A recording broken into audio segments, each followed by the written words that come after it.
All right, we're here at day 2 of the ICT4D conference. Olivier, welcome.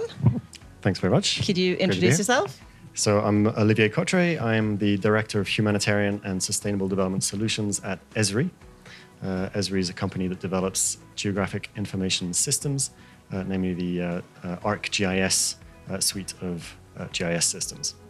So we specialize in geospatial data tools, the tools that allow you to collect and process and analyze and share geospatial data and information.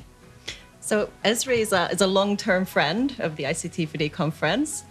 Why do you keep coming back, and why did you come to Nairobi this time? Because we've always had a great experience here. I personally, actually, it's my second time here. I was in Ghana a couple of years ago. Had a really good time. The dynamics at the conference are great. Tons of discussions through the exhibition area.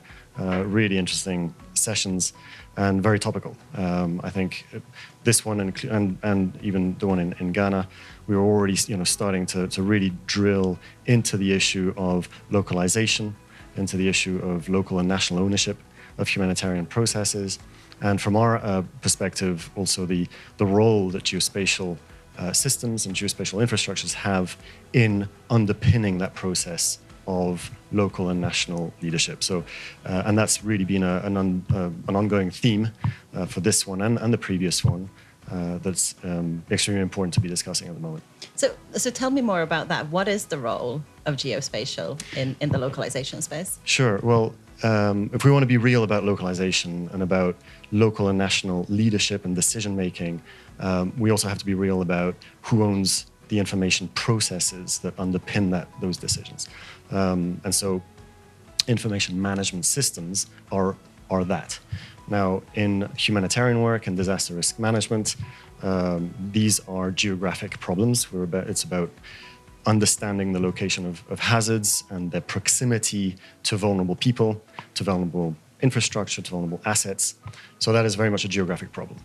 And so for disaster risk management agencies, for local or national humanitarian NGOs to do their work, to take leadership in their work, they have to have in their hands the geographic information systems that allow them to maintain the understanding of the problem, an understanding of who's doing what where, of what the priorities should be, and really own the narrative, so to speak, on the problems that they're facing.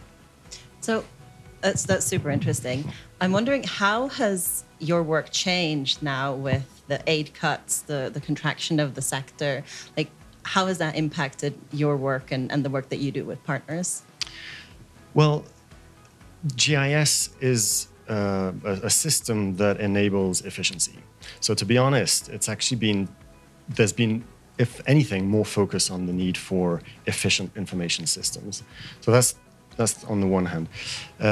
Certainly, there's just been an acceleration of this process, of this localization process, right? From a very sort of top-down approach to a more mesh-like model of the humanitarian and disaster management system, which has put a lot of emphasis on this concept that we've been working on for quite a while of integrated geospatial infrastructures, meaning a mesh of nodes of information, nodes of geographic information that are governed and managed at whatever appropriate scale and that are interconnected, so that each node is able to focus on either their geography of expertise or their sector of expertise, connect to others and benefit from others' expertise.